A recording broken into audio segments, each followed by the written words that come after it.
আমার পিছনে যে স্টেডিয়াম সাদৃশ্য যে জিনিসটা দেখতে পাচ্ছেন, আপনার কাছে কি মনে হয়? এটা কি কোনো ফুটবল খেলার মাঠ নাকি ক্রিকেট খেলার মাঠ বা স্টেডিয়াম মনে হচ্ছে কি আপনার কাছে?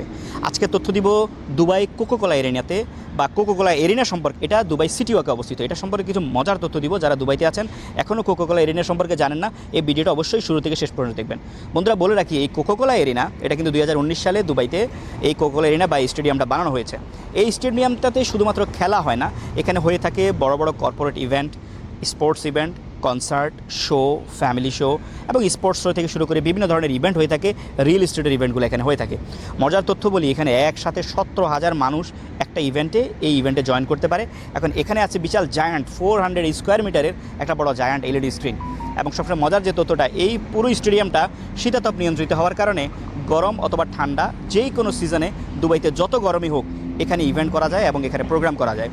দিনে কিংবা রাতে যে কোনো সময় এখানে ইভেন্ট করা যায়। এবং এটা স্ট্রাকচারটা এমন সুন্দর করে করা, এটার ভিতরে ইভেন্ট করার জন্য খুবই উপযোগী করে বানানো হয়েছে। সবচেয়ে আকর্ষণীয় যে জিনিসটা, এই 2026 সালে কোকোকোলা এরিনা এটা 500 ইভেন্ট অলরেডি তারা কমপ্লিট করে ফেলেছে। মানে এই স্টেডিয়ামে অলরেডি 500-র উপরে ইভেন্ট অলরেডি হয়ে গিয়েছে। যারা এই প্রথম এই ইনফরমেশনগুলো জানিয়েছেন তারা অবশ্যই কমেন্টসে আমাদেরকে জানাবেন এবং ভিডিওটা শেয়ার করবেন। আর যারা অলরেডি কোকোকোলা এরিনাতে কোনো ইভেন্টে জয়েন করেছেন তারা অবশ্যই কমেন্টসে আমাদেরকে জানিয়ে যাবেন আপনাদের কেমন লেগেছে ইভেন্টটা। ধন্যবাদ সবাইকে।